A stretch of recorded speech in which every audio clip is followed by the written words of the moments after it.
I started it. Hey, everybody. Happy Friday and welcome to the Outdoor Adventure Hour. Today, well, as you see, it's Lupo over there, and I'm over here on the right hand side, depending on how you see things. But today we're going to talk about competitive shooting. This was definitely a topic that Lupo and I talk a lot about, and we figured we'd talk about it here. So without further delay, let me introduce my co-host over there, Lupo from Lupo Outdoors. Hi, and welcome to the broadcast.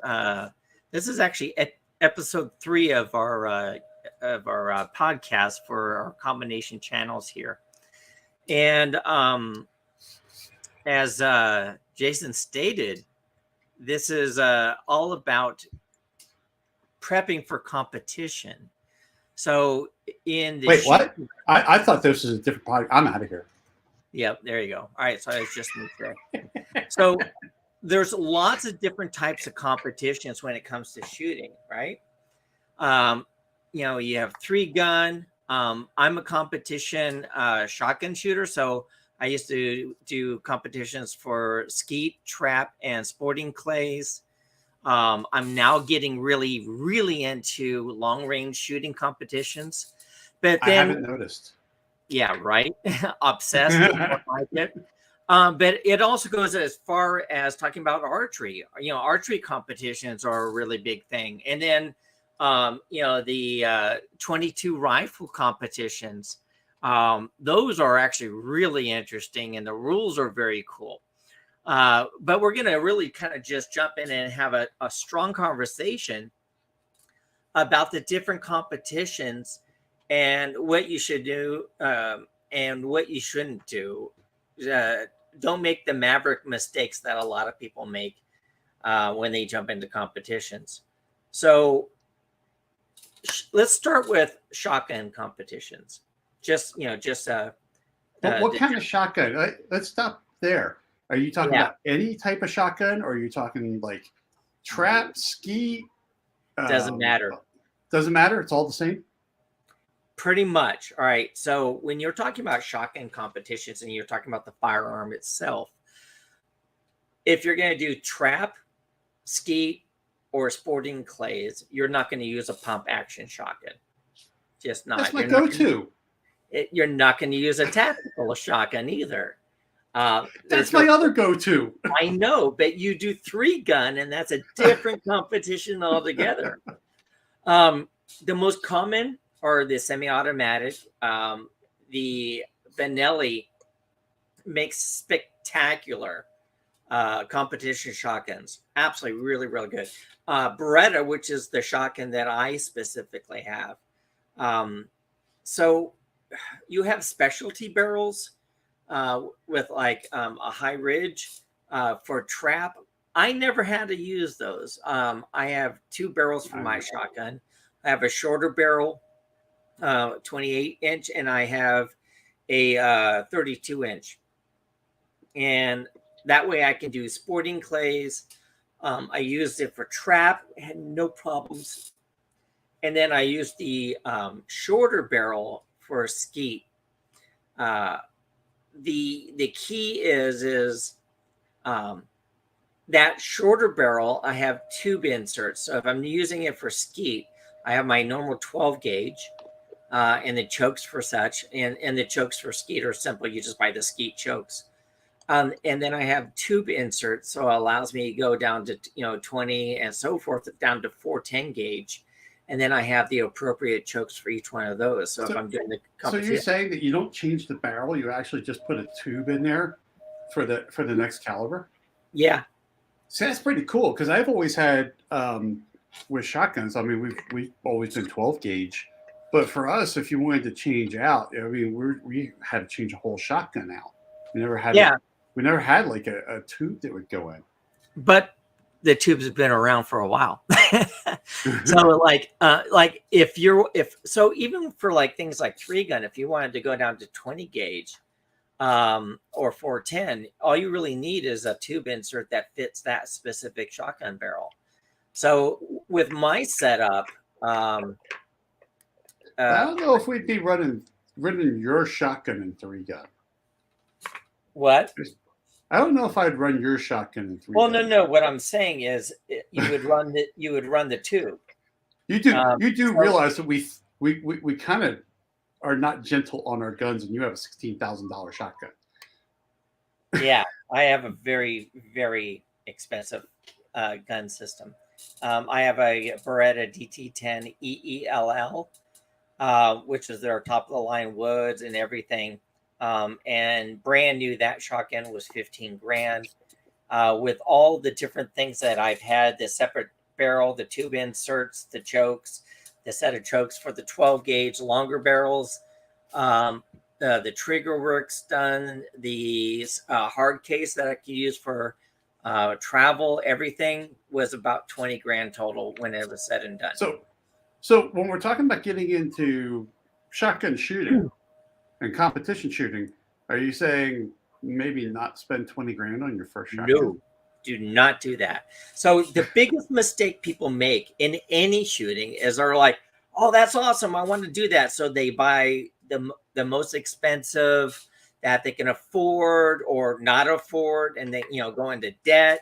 So you need to try it before you go in full tilt. Buy the bare minimum in gear. So with shotguns, I actually started with skeet shooting, and I had a Mossberg. I think my Mossberg over and under 12 gauge shotgun was, I think I paid $250, $300 for it. And I competed with that. I didn't do horrible with it. I mean, it worked. And I joined a team, and our team did pretty well. But I also realized that I really enjoyed doing the competition sports with the shotgun, and that gun wasn't going to survive. So start low, right? I ended up selling that gun, to a friend who wanted just, something to go out and, do some like dove shooting or some bird shooting. And I upgraded. Now, mind you, I went from a $250 gun to a $15,000 gun because I realized this is what I wanted to do. And I competed for a long time. Really, really enjoyed it. Well, you see, and that's the difference, though, because if you're actually going to do this and do this seriously, eventually you're going to have to upgrade your kit, right? For me, I started trap shooting when I was 10, so that was 41 years ago. And I started off with 870 Wingmaster with an 18-inch cylinder bore barrel because it was cheap. Right? I still got that shotgun today.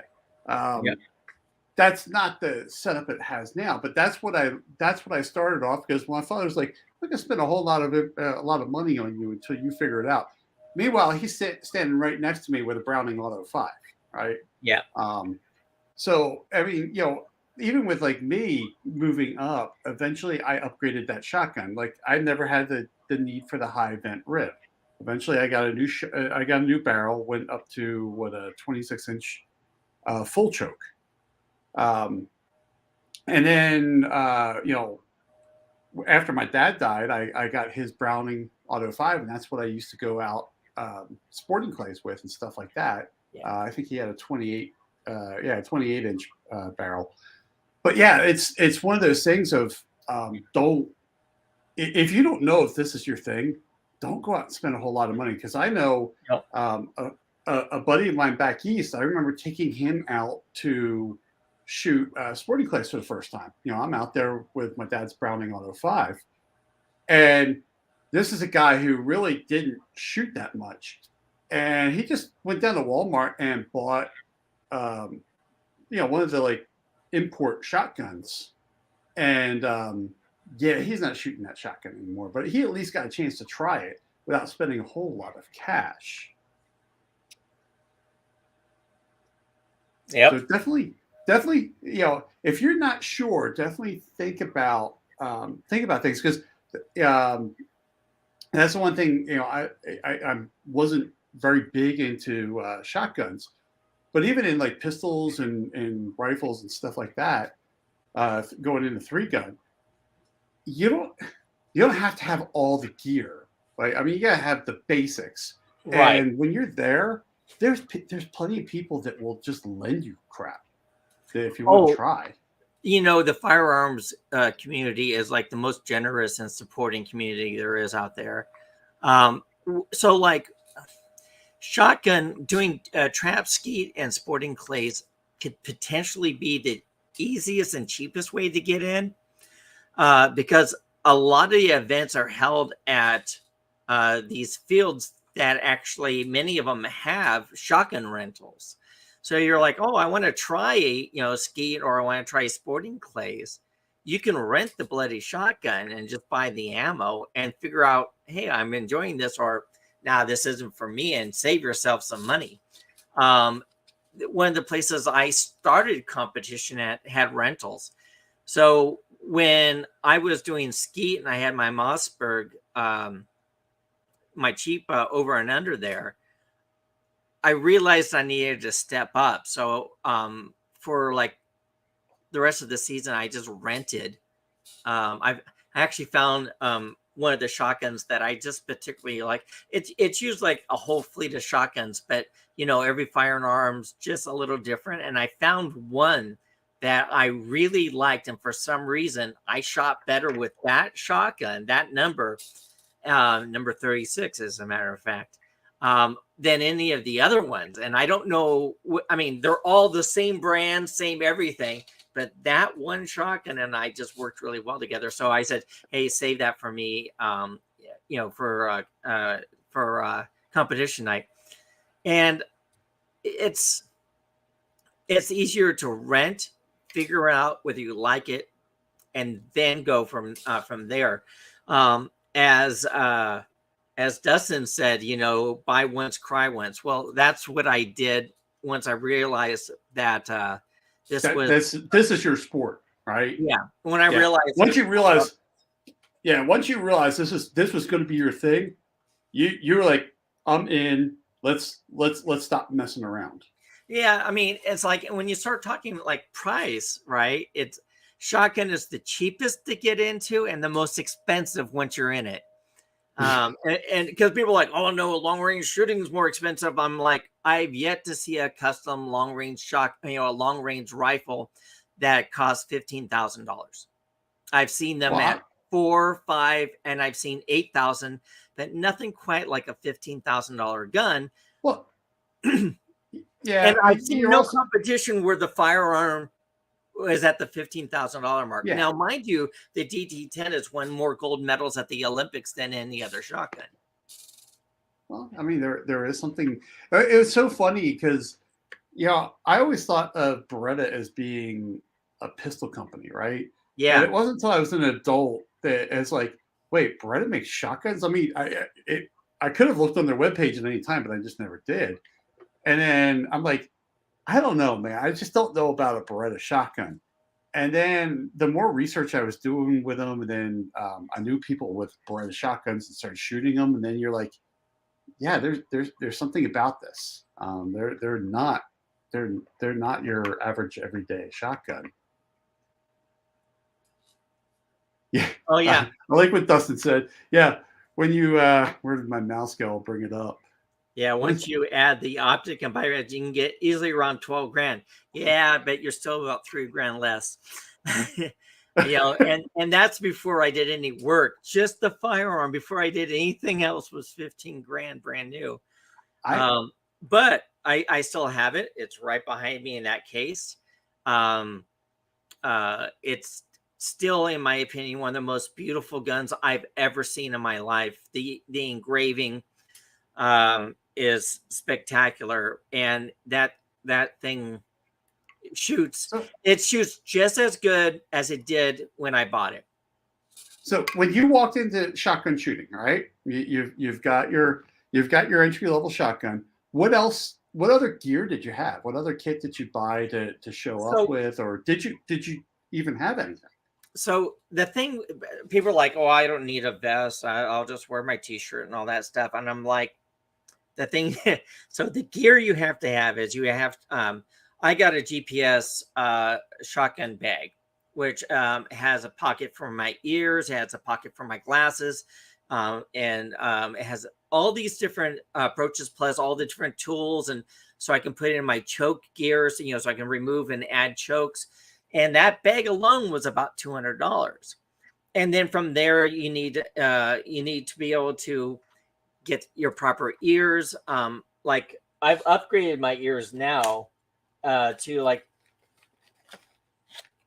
ESP. So the ESP ears are molded to the inside of your ears, and my ESP ears are $25,000. They're the Apex one, and matter of fact, Jason has a pair of them as well. Well, they're not $25,000. $2,500. What? You added a couple of zeros there.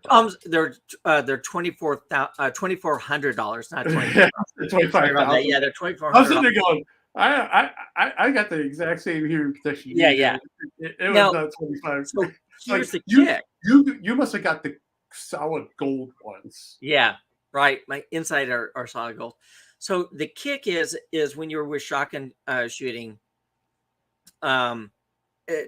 you're shooting at moving targets, and because you're shooting at moving targets that are rapidly moving, any distraction whatsoever will throw you off your game. So when you're wearing full earmuffs, which a lot of people do, I can't stand it because it'll bump against the thing, or the shotgun, when I bring it up, will push it up and allow sound to come in. Yeah, you'll break the seal. So these are absolutely spot on. So when you look at the pro shooters, they have inner ear for their shotgun shooting.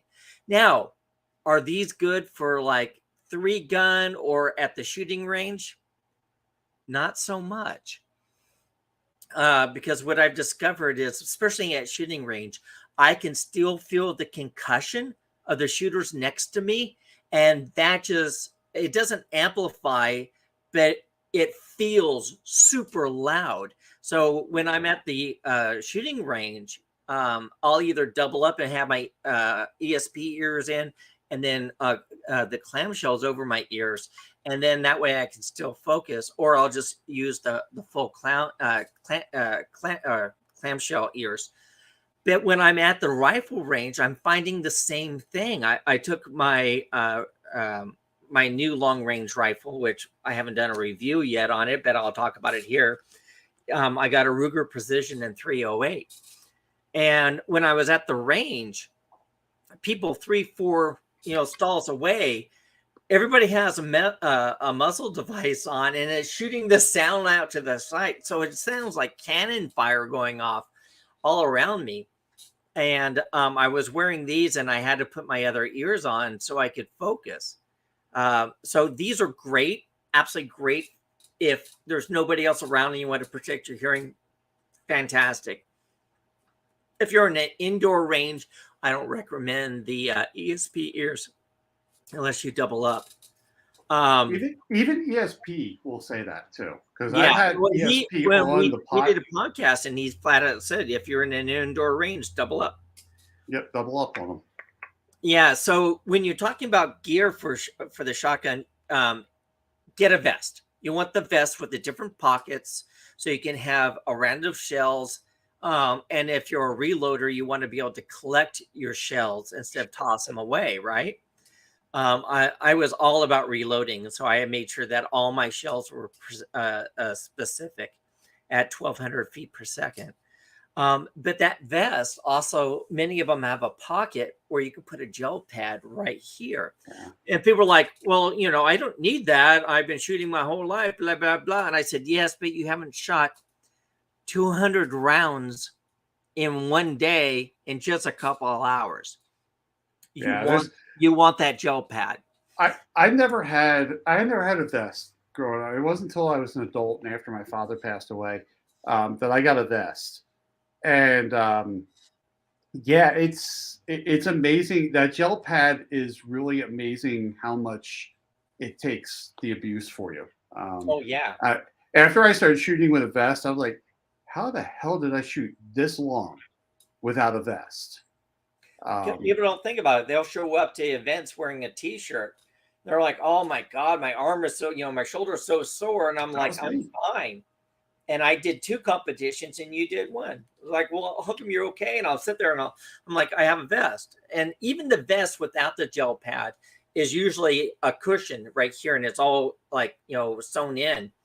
But when you start shooting, it's like you look at the Olympics, and those guys practice daily and they'll shoot 500 to 1,000 rounds a day, every Yeah. day, to prep for the Olympics. That's why we have a badass team. I forget. I forget the the female shooter, shotgun shooter. She lived in Oh, California when they started talking about the ammo restrictions in California oh, a she few was years not ago. happy. She was not Yeah, happy because she gets shotgun shells delivered by the pallet, yeah, not by the and flat, by the pallet. by the pallet each week. And they were like, "We're going to limit shotgun ammo to like 500 rounds a month," is what they were talking about in California, something like that. And she was like, "I do that a day. Yeah, How's that going to work for me?" It was like, I mean she had like literally tractor trailers showing up, offloading pallets but you know of what? ammo. She wins gold. Yeah, What's yeah. her name? Anyone out there remember her I name? I forget what her name was, but I remember when that story came out. This is Yeah. pre 2019. Um, she was very outspoken about that. So Um, and you can always tell when she's shooting, right? So like even if you're not paying attention, she has a very distinct, because everybody goes pull, and she goes pull, yeah, and she got this yeah. very soft voice, pull, and then she obliterates the target. She's amazing. She consistently, never misses. It's like if she misses, I'm like, she missed. But Yeah, I've seen her go it's into the rarity. competition and nail every target. But when So you're shooting 500 to 1,000 a day, you're gonna nail your targets. well, yeah, we've been talking about shotgun for 20 Yep. minutes now. Going into you're starting to get into long range. Tell me about how you started with the long range gear because I mean it started. It's so funny because it started off with, "Hey, Jason, I'm at Bass Pro Shop. It's Black Friday, and they got this rifle, and it's on sale, and I think I'm going to get it. As a matter of fact, I think I'm going to get 2 for the price." Yeah. I mean, that was a They're long about way the from price. buying a couple of Savage Accesses to all of a sudden going, I think I want to shoot like farther than Jason can see. Yeah. The irony is I'm talking to Jason, and I'm trying to figure out which calibers I want to get. I want to get 2 of these. Basically, I bought 2 Savage Axis 2XPs at Bass Pro Shots on Black Friday. I was there at 12:30 a.m. and first person in line, and I was the first person to fill out my forms because they had this great deal on the rifles. It was going to be Black Friday only. And then if you're a Bass Pro Shops, if you're a Bass Pro Shops member, which means you have their credit card, it was another like $50 off. So I got each rifle from for like $249, something ridiculous like that. And I'm like, well, I have to buy 2.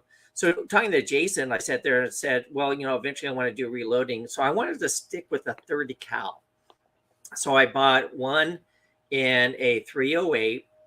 I wanted something a little bit more powerful. So if I decided to do hunting or something like that, I bought the next one in 30-06. And I knew I was going to buy a Benelli Lupo, and I bought the Benelli Lupo in 300 Win Mag. Now, the Benelli Lupo itself is a spectacular long-range rifle, although it's made for hunting. A shooting school in Texas has nothing but Benelli Lupos for their student, all in 6.5 Creedmoor, and they ring 1,000-yard steel all day long, no problems. And I have a 300 Win Mag, and I'm like, yeah. and then I got obsessive. So now I'm in the process of actually building a long range rifle. I got a Hawa 1500 short action in 6.5 Creedmoor from Brownell, and that was $429. But there's coupons everywhere, so I got it down to $365 plus shipping. You got a screaming deal on that, dude. It's a great deal, and I didn't use Jason's affiliates for Brownell. He's never gonna let me live it down. I'm not gonna let you live that down.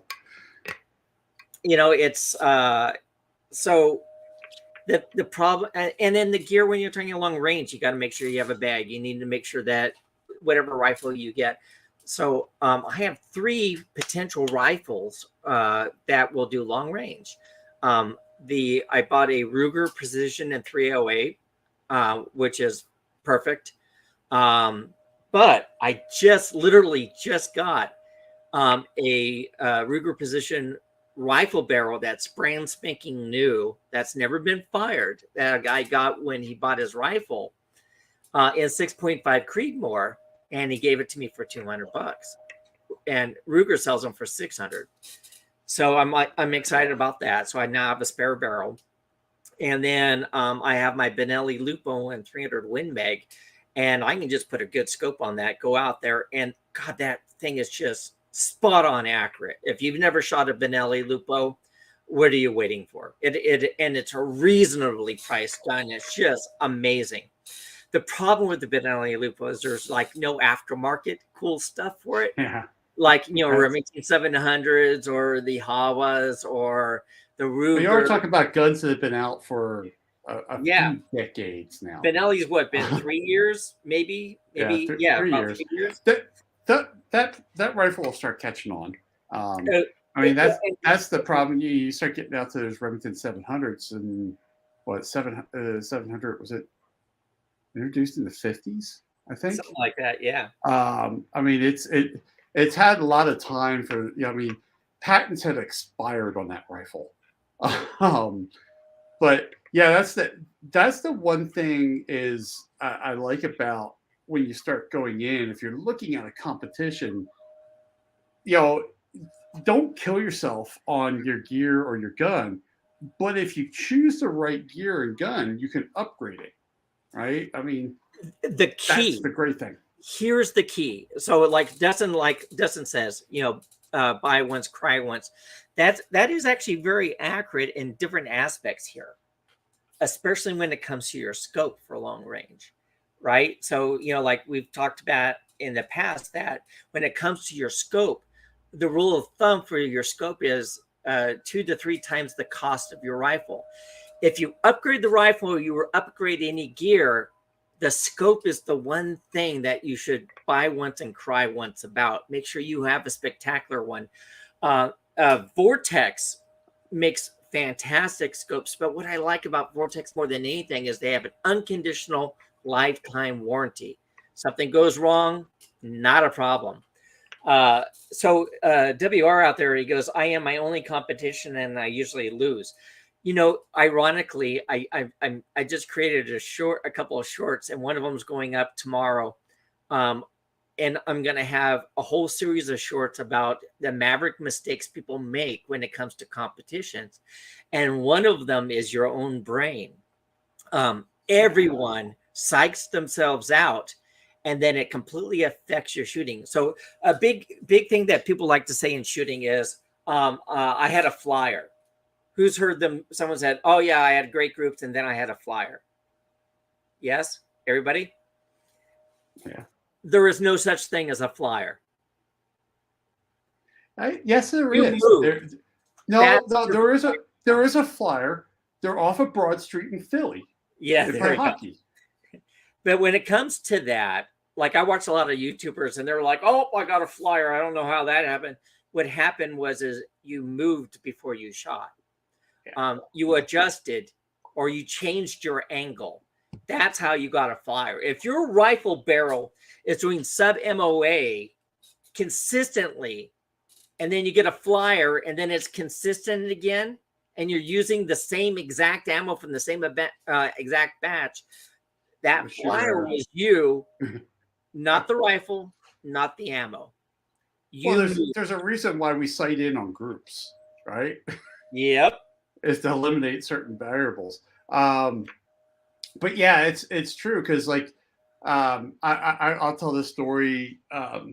My father and I, when the Glock 26 first came out, my father and I, we lived at, that's when we lived in Maryland at the time. So we bought the gun before it was even on the roster in Maryland.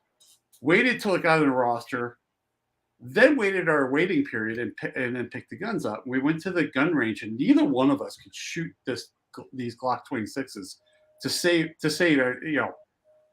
we just could not get them. And we're like, man, maybe the sight's off, or we're playing with this stuff. And I remember one of the ROs came over. She goes, hey, is that one of the new Glock 26s? And we're like, yeah.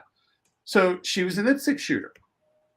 She goes, you mind if I shoot? We're like, being, the friendly, sport that we are, like, have fun, right? She picks it up and just drills right in the center hole. And we're like, yeah, it ain't the gun. The problem ain't the gun, it's definitely the shooter. But yeah, there's a lot to be said about that. I mean, that's when we started learning how to shoot that gun. But that's the problem is that we were off, and it was like, it was got to be it's got to be the gun. Well, then you're off again, and after after being off so much, your brain is just fried, right? And then soon as she shot it, and we're like, okay, yeah, it's definitely us. That's when we started playing the mental game of shooting that gun. It's like, okay, this is not like anything else we've shot. This Glock 26 is not like our 17s. Right? It shoots a little bit different because it's a subcompact, and the only subcompacts we really shot up to that point were like Walther PPKs, right? But yeah, there is a lot of mental, because I've been through a lot of competitions where I had an awesome competition, right? Came through, placed a couple of times. I placed second in my division. Never got the gun. Never got the first position, first place. And then there's times it's like I had no idea how. It's like, how can I be going shooting in second place, and then suddenly I'm like halfway down the list? Like, I wasn't in it. I had, I had all the excuses in the world, right? But it really is just my brain was not turned on at the time. I was not in the zone. I was not ready to compete. And I paid for that. But yeah, there are competitions I just did great at, and then I got halfway through. Maybe the sun came out, maybe I was dehydrated, whatever. And then the second half of the shoot just was bad, right? And that's the problem is, if you're not ready for those bad times, you can't pull yourself out. It's a mental game. People it's so easy to psych yourself out. Like, I was competing in a skeet competition, and we have one guy at the club who is just a freaking master skeet shooter. And then I had to compete against him, and I psyched myself out. I did the worst I had ever done in that competition against, your brain will psych yourself out. It's funny when I talk to people about, like, well, how do I get into a mental, a good mental state? I always tell them, first of all, have fun. Don't think about it as a competition. Just think about you're out there with your friends, and you're having fun. Second of all, believe it or not, yoga helps. Meditation helps. I will sit there and I'll meditate for about 10, 15 minutes before the match, just to completely calm myself down. If you're anxious or if you're getting frustrated, you are not going to shoot worth a crap at all. That's it. Yeah. You might as well just pack up. If you're at that stage, just withdraw. Save your ammo because you're save your ammo. Yeah, save your ammo. That's it. You know, and that's it's funny because I have it. I say I go to my happy place, right?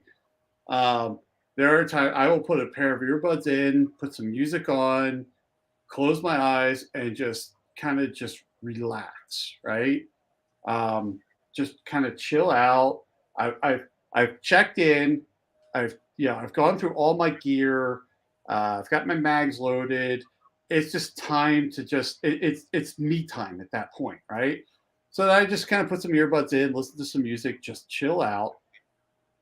Once I'm in a nice calm place, I'll get out of my car, grab my gear, get squatted up, and then at that point it's fun time, right? Because then it's like, who's in my squad? Do I know these people? If I don't know these people, I'm going to know these people by the end of the day, right? So it's like talking gear, just having fun at that point, and you will have a much better shoot when you do that. Exactly. So, Jason, why don't you talk to us a little bit about 3-gun, and how to get into that cheaper. Yeah, I'm gonna say there's no cheap in 3-gun. No, because you have to buy 3 different. You have to buy 3 different guns. You got to kit up for 3 guns. The advantage I had for 3-gun was I got into 3-gun through USPSA because I was shooting USPSA. So I already had a belt, right? I didn't have a very good holster at the time because when I was going into all this stuff, I was shooting a SIG P320. And the P320 was really new at the time. So there wasn't a lot of holster choices for competition. So I was using just the cheap paddle holster that came with the gun. That was in a really nice my really nice gun belt for competition. But then it was, for me, it was going, okay, well, now I need a mag holder for an AR, right? So, okay, let me put that on. And then I also need shell holders for my shotgun shells. And that was really kind of, I already had, I wouldn't say half the gear. I had about a third of the gear already, right? But one of the problems I had with 3-gun was, what was I going to shoot? Because in 3-gun you have you have this thing called heavy metal, and heavy metal's fun because you're talking about, now you're shooting 308. You're not shooting 223. You're shooting 308, and then if you're shooting 308, you can only shoot with a pump action shotgun, right? It's got to be a 12 gauge pump action. Well, I'm sitting there going, that's going to be fun, but my 12 gauge pump action is literally my first gun. Okay, well, that's going to be fun, but I got this really nice Benelli that's all set up for 3-gun. So I have to choose back and forth what I'm going to shoot. Most of the time I don't shoot 3-gun. Actually, I don't really compete anymore on anything just because of so many injuries. But I had the advantage of going over, and then the 3-gun shoots that I was shooting at were club matches. So what that means is they're just club sponsored. They're not nationally sponsored or anything like that. And the competition is more, there are good shooters there, but everybody's there to have fun, right? And what was so nice about doing that is that I'm now shooting with all the same people I've shot with in USPSA. They're now also 3-gun shooters. They're 3-gun shooters that shoot USPSA. I'm a USPSA shooter shooting 3-gun. So I get squatted up with all the same people I've been competing with in pistols. And so now I spent a little extra money on my kit. I had spent money on my shotgun because I had an 870 Wingmaster or a Browning Auto 5. Well, I'm not going to take a Browning Auto 5 and run it through 3-gun. It's just not that you don't want to do that. And we're it's not like we're slamming guns down, but we're not gentle at the same time, right? Because we're trying to switch off from one gun to the next. A lot of the time when you're dumping, you'll pick your shotgun up, run your shotgun stage, and then you're putting your shotgun in safe and you're dumping it in a trash can, right? You're not throwing it in, but let's face it, man, it's about that far from the end. You let go, right? That thing's hitting muzzle down. So you don't want to have like the most beautiful gun in the world. And what's funny with that is, I went out and did the Benelli M2, and then the Stogers started coming out, right? The Stoger was the M2Ks came out, which are basically Benelli clones, at a really sweet price point. And those things started coming out. So you can actually get into 3-gun fairly cheap because you probably already have a pistol. Just about everybody's got an AR. It's just whether you have a shotgun that's appropriate for it. You can start getting into some pretty inexpensive shotguns. So it's really nice. And then, going into these shoots, like I said before, if you don't have something, someone will lend it to you. I mean, when I used to show up to shoots, I had sight pushers with me, especially in USPSA. I was in FFL at the time. So, and I have a really nice sight pusher. So I would show up with sight pusher. I had tools. I had all kinds of stuff. So if you ran into a problem, as long as I wasn't behind the trigger or I wasn't doing scoring or something like that, I'd help you out with your gun. If I didn't have, if I had an extra holster for a gun, I would take it with me. There's so many times that you could just borrow gear. Just because you don't have the right gear doesn't mean you can't shoot it. There are times where, you just can't make the gear work out. The RO will work with you to try to deal with it. We're not talking about sponsored shoots. I mean, we're not competing to be grandmasters at this point, right? This is just some nice, easy club shoots to go shoot at. They'll work with you on stuff. I mean, if you don't have a holster, they can, there's times they'll roll out a barrel and you'll have your pistol out on the barrel, and then you'll have to pick the pistol up from the barrel to shoot. So there are things you can do, but 3-gun gets expensive pretty quick. When you start getting excited about 3-gun, you start spending a lot of money. You start, like my Benelli M2, I start putting in, extended magazine tubes. And your magazine tubes are now sticking out past your actual shotgun barrel, because you're trying to go for the most amount of rounds. But it's fun. It's like, we're moving around because growing up as a kid, everything was static shooting. I'm sitting in a range and I'm shooting. And I'm shooting. I run out of ammo. I put the gun down. Can't draw from the holster, things like that, because these are indoor ranges. You start getting into these outdoor ranges and these shoots, and now all of a sudden you got a bay. It's like, I'm going to shoot here. Now I'm going to move over here, and I'm going to shoot over here. The biggest thing about that is you're going to see people running around and moving around pretty fast. Just walk. Again, you're not competing to be a grandmaster. You're just learning, and you're learning safety. Like they will set up stages on you. So I know you're familiar with the 180 rule. Probably just about everybody else in the audience is familiar with the 180 rule. Yep. So basically, you have 180 degrees that you can shoot, right off your shoulders all the way out to the front. Yeah. Well, they will purposely set up stages where they're tricking you. They want you to be safe. But to get to this next stage, if you're not thinking correctly, you will break the 180 rule, because I will shoot here and then I will have to retreat to shoot from a stage behind me. Well, I'm going to want to turn around and run, but I've got my gun and I got to remember to run like this and keep my gun pointed down range with my finger off the trigger. So this is why, when you start going into these competitions where you're moving around, don't run, don't move. I mean, I saw very good USPSA shooters on my first ever USPSA match get disqualified in my squad.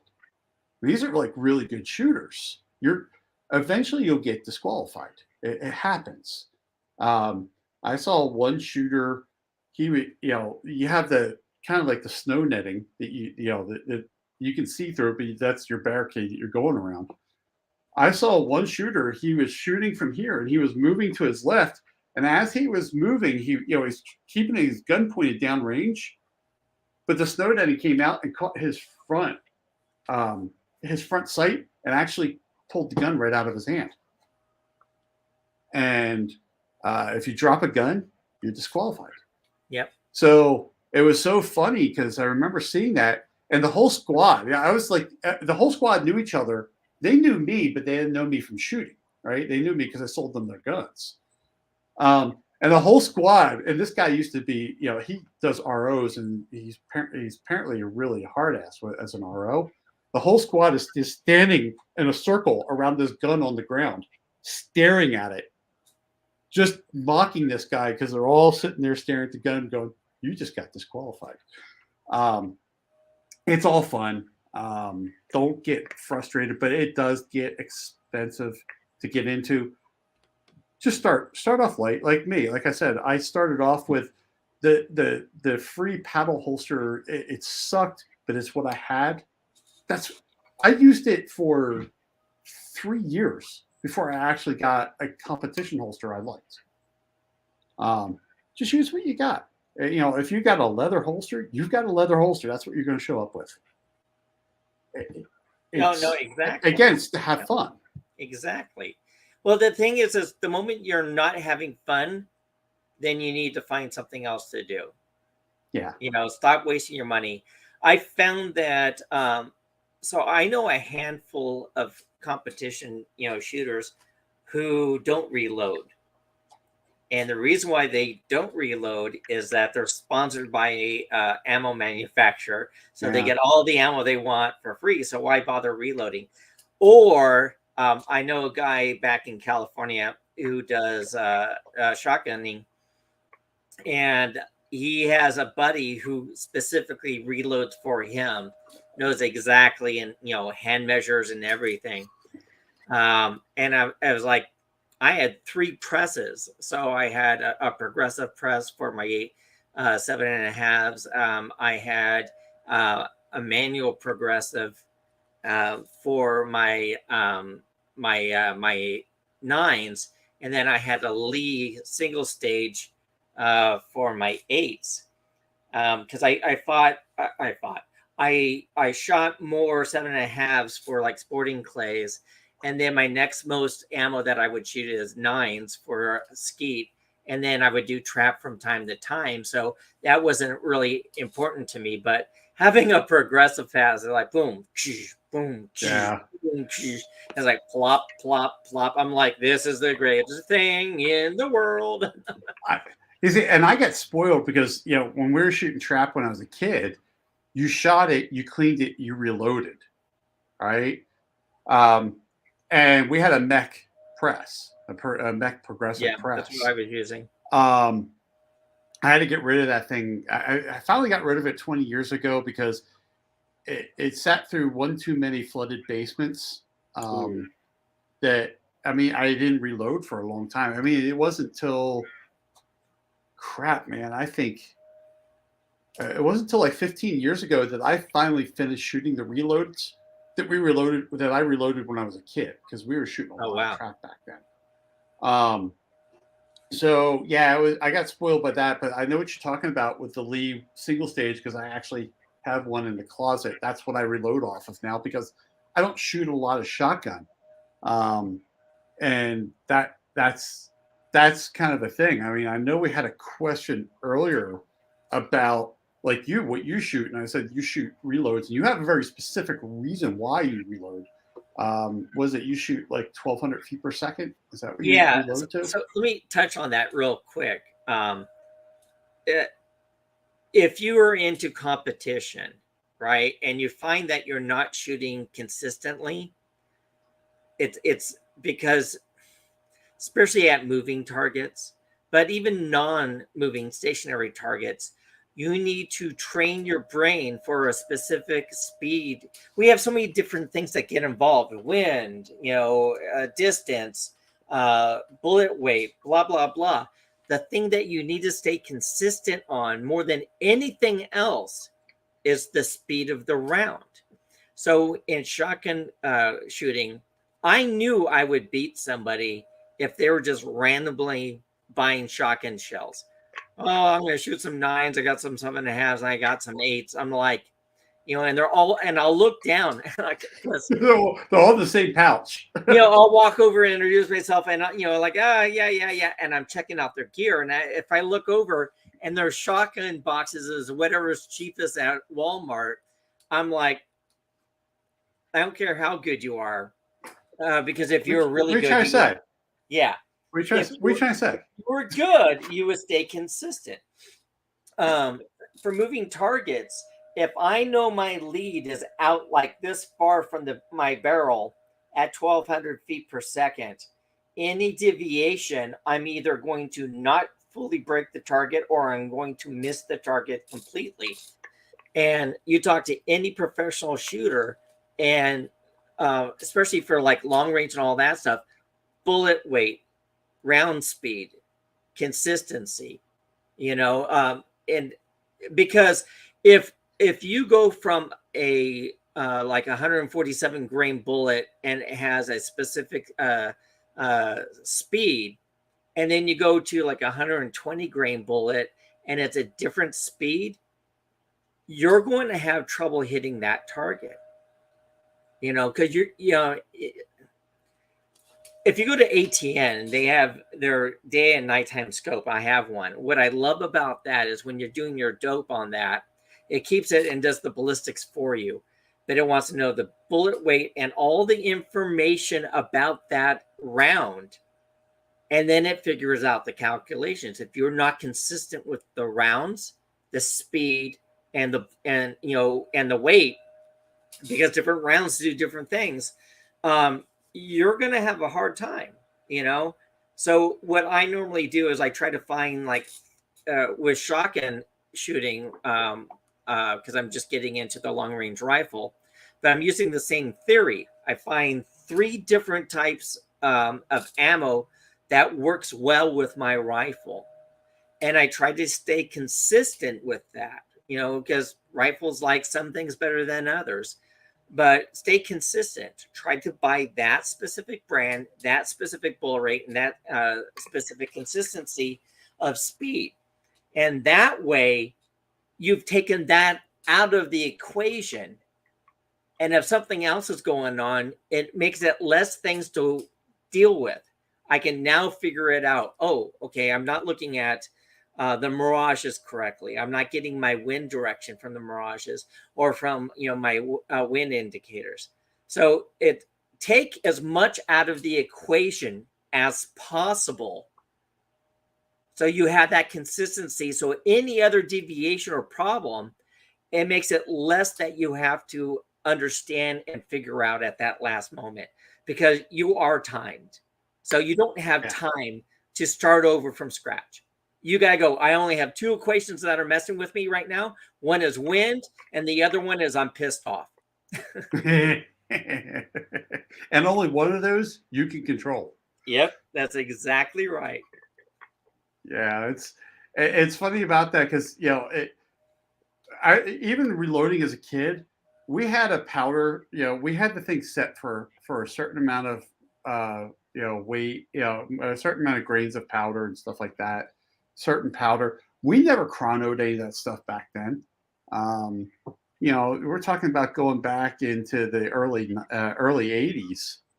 We didn't chrono that stuff. We just it's like, here's your recipe, and just follow it. We never really knew. But even then, we're dropping the same amount of powder with the same amount of shot, the same shot. All that stuff was fairly consistent for us. Like I think it was Pat said earlier, the ammo could outshoot. It was way more accurate than the shooter. That was definitely me as a kid. It wasn't really as an adult that I started putting other things into my shooting equation, right? That I started worrying about velocity of round, and things like that. It just wasn't. I mean, when I reload for competition, depending on the competition I'm shooting and what caliber I'm shooting, I have a different recipe for different things, and I'll load a couple and then chrono them, because especially in pistol, if I decide to shoot, I shoot 9mm most of the time, but if I shoot a 40, you're severely disadvantaged in the 40 in your power factor. So I want to get that 40, that load of that 40 all the way down and take out some of the snap of that 40, but I still have to be within the power factor. Like you can shoot a minor in it, and you shoot minor and major, and there's a whole conversation there.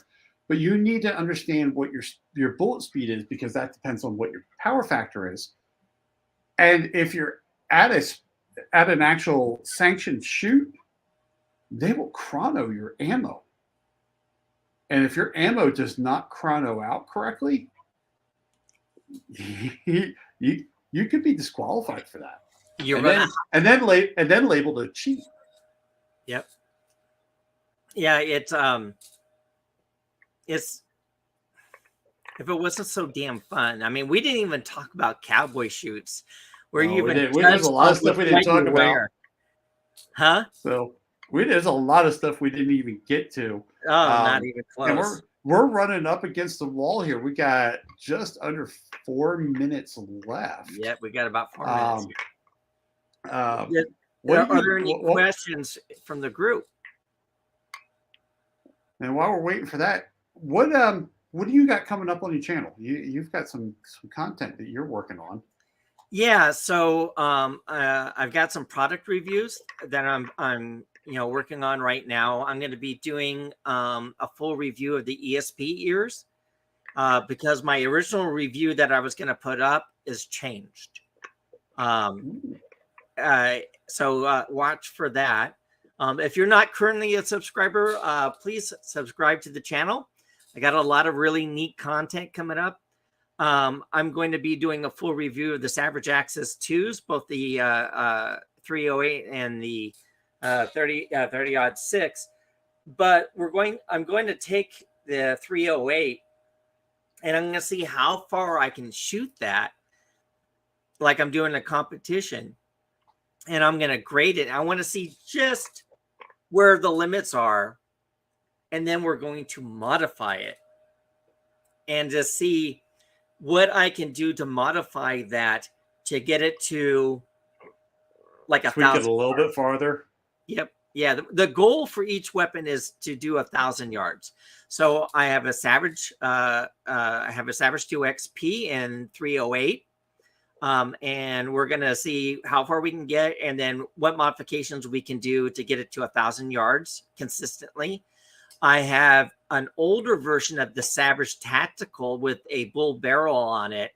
And we're going to see how that does and what modifications we need to do. And then my Ruger Precision, word I can't say, Precision, and also 308. And we're going to see how well that does. Now, the modifications for that are more specific and not so much to extend it.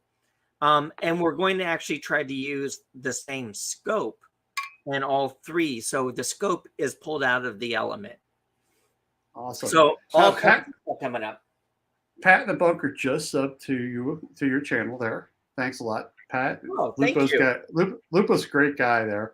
In the last just over a minute here, next Friday I have a video coming out about some holsters that I was running for just the end of winter there.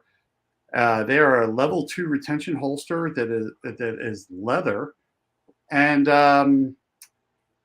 a lot of other content that I'm just not ready to talk about yet.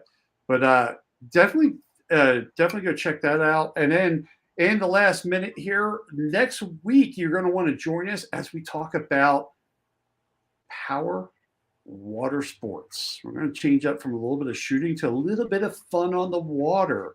So definitely check us out next week as we talk about boats, water skis, jet skis, all that neat stuff, and what we like to do with them. So thanks for joining us on your Friday evening. And if you're watching on replay and you made it this far, thank you so much for listening to us ramble on for the past hour about competition shooting. Look forward to seeing you all next week.